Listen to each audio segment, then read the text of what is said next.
Hola, nosotros somos el equipo 3 del módulo 203, grupo 9234.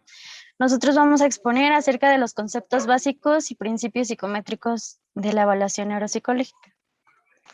Bueno, yo soy Miriam Roque Hernández y voy a hablar acerca de los instrumentos de medición en la evaluación neuropsicológica. Bueno, los instrumentos de medición son herramientas y como su nombre lo menciona, son instrumentos que nos permiten medir la condición mental del paciente.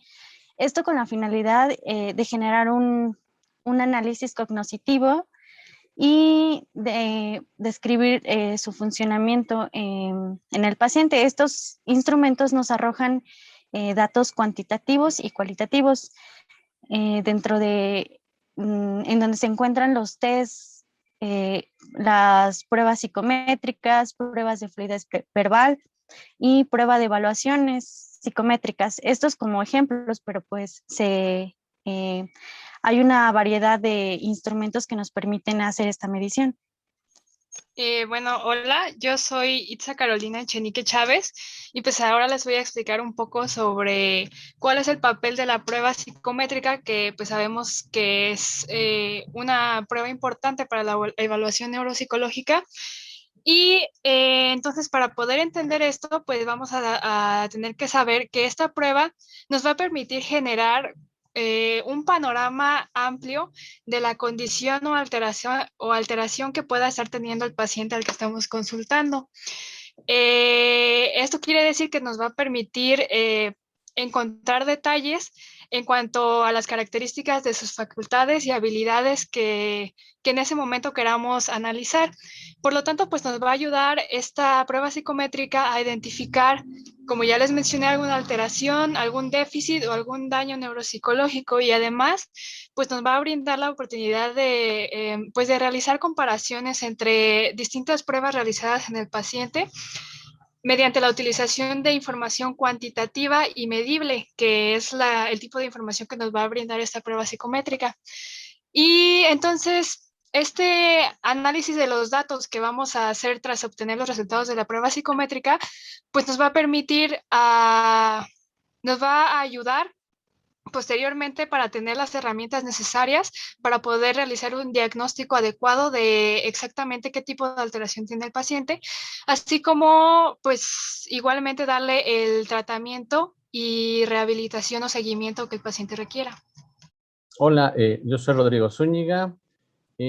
Vamos a hablar aquí de los beneficios o del beneficio principal de lo que es de una prueba psicométrica en la evaluación neuropsicológica.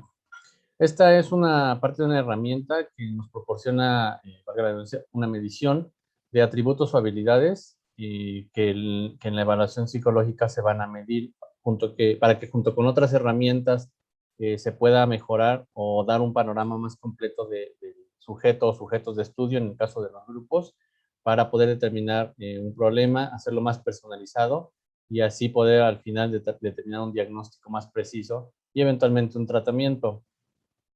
Estas mediciones se pueden lograr de manera particular cuando se hacen estudios de caso, en donde solamente se aplica a sujetos particulares, para evaluaciones particulares, o en caso de querer sacar o de tener una norma de un grupo para poder eventualmente poderlo comparar con algún sujeto de ese grupo o de algún sujeto que esté que sea de la misma población que se está estudiando. ¿Qué tal? Yo soy Manuel Carrasco y Lizaliturri y les voy a comentar acerca de la confiabilidad y la validez de un instrumento o prueba neuropsicológica. Como decía Ardila, la confiabilidad y la validez realmente son fundamentales para cualquier evaluación psicológica y neuropsicológica. ¿Por qué? Porque de alguna manera necesitamos tener la confianza de que el instrumento que vamos a utilizar es realmente eficaz y está diseñado para medir lo que estamos estudiando. Por una parte, decía Ardila en cuanto a la confiabilidad, que es la consistencia de una medida. es realmente qué tan sólida o qué tan confiable puede ser este instrumento que vamos a utilizar para poder medir lo que queremos medir.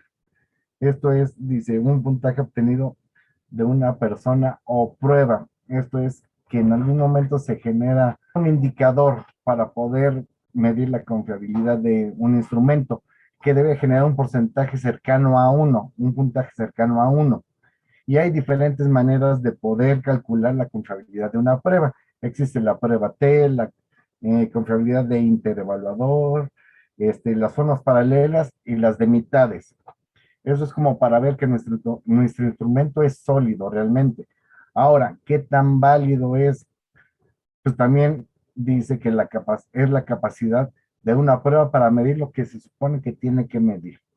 Entonces, de igual manera es, si vamos a investigar o a preguntar sobre una cosa, que el instrumento que vamos a ocupar realmente nos sirva para medir esa cualidad o esa característica. De igual manera, como con la confiabilidad, existen varios tipos de validez. La validez aparente, la de constructo, de contenido y la de criterio. Por otra parte, está que es estandarizar y normalizar una prueba psicométrica.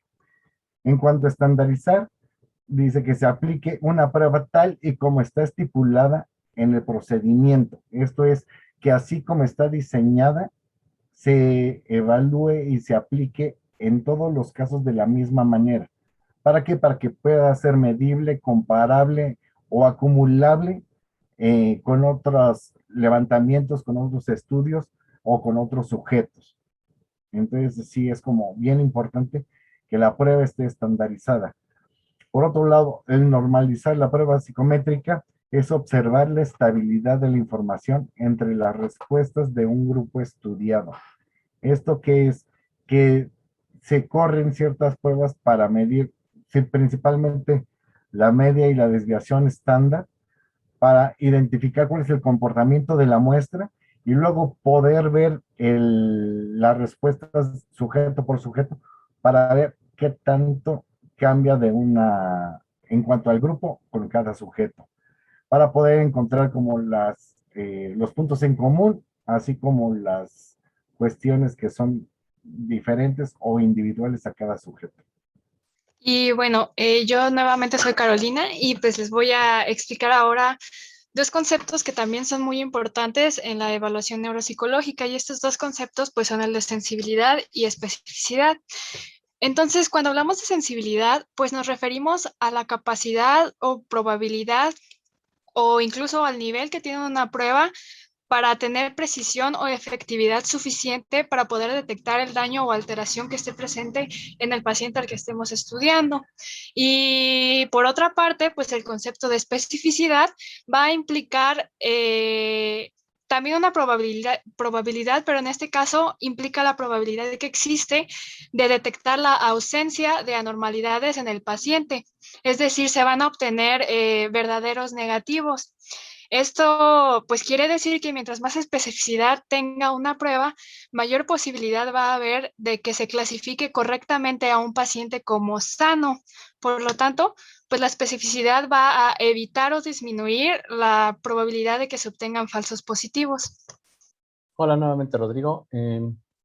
Tenemos dos tipos de estudio, que son el estudio de caso y el estudio de grupo en la evaluación neuropsicológica. En el caso del estudio de caso se caracteriza por ser una manera de estudio individual.